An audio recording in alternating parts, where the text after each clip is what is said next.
धुंधले प्रकाश वाले महल के शयनकक्ष में पन्नाधाई अपने बेटे को एक अकल्पनीय बलिदान के लिए तैयार करती है। कांपते हाथों से वह अपने बेटे को राजकुमार उदय सिंह के कपड़े पहनाती है, यह जानते हुए कि खतरा मंडरा रहा है। वह उसे धीरे से शाही बिस्तर पर रखती है।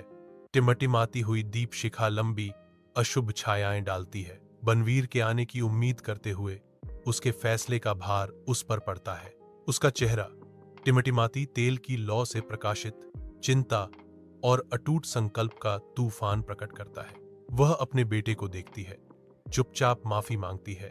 उसका दिल आसन्न बलिदान से भारी है। बनवीर गुस्से से कमरे में घुसता है। उसका चेहरा गुस्से से तमतमाया हुआ है। उसकी तलवार की चमक धुंधली रोशनी को चीरती हुई। वह लगातार बच्चे की ओर बढ़ता है, जो वास्तव में राजकुमार उदय सिंह है। पन्नाधाई देखती है, लकवाग्रस्त, उसके चेहरे पर आंसू बह रहे हैं। उसकी चुप्पी एक निराशाजनक ढाल है।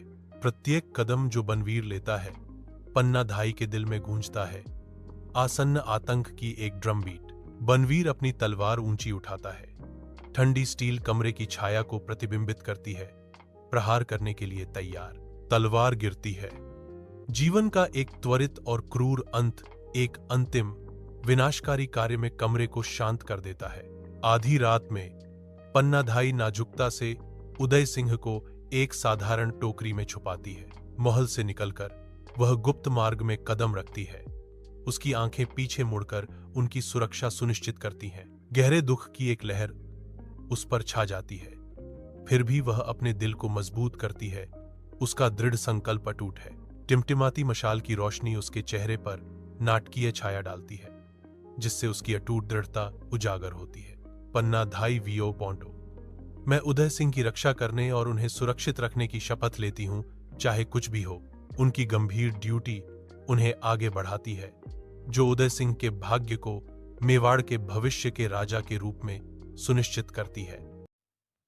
धुंधले प्रकाश वाले महल के शयनकक्ष में पन्नाधाई अपने बेटे को एक अकल्पनीय बलिदान के लिए तैयार करती है। कांपते हाथों से वह अपने बेटे को राजकुमार उदय सिंह के कपड़े पहनाती है, यह जानते हुए कि खतरा मंडरा रहा है। वह उसे धीरे से शाही बिस्तर पर रखती है। टिमटिमाती हुई दीप शिखा लंबी अशुभ छायाएं डालती है। बनवीर के आने की उम्मीद करते हुए उसके फैसले का भार उस पर पड़ता है। उसका चेहरा टिमटिमाती तेल की लौ से प्रकाशित चिंता और अटूट संकल्प का तूफान प्रकट करता है। वह अपने बेटे को देखती है, चुपचाप माफी मांगती है। उसका दिल आसन्न